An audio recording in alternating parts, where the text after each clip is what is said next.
for the most part, with some exceptions, but for the most part, what we do is purely elective. I think when patients start to get pain and numbness in their legs and they're told they have compression of their nerves, some patients' imagination runs away with them and they think, okay, if this continues, I'm going to end up in a wheelchair, I won't be able to walk. And that's generally not the case with spinal stenosis or herniated discs.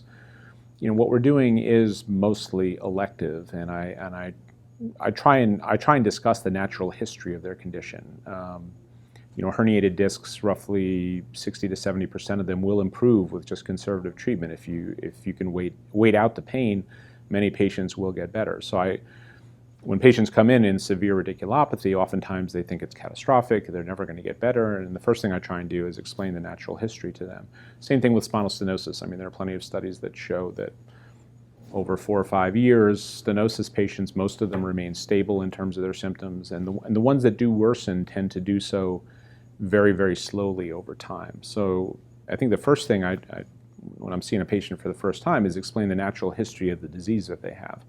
And oftentimes, if patients understand that they're not going to be in a wheelchair in a month or two, that's very reassuring to them, and sometimes they'll try some more conservative treatment before we make a decision together to do surgery.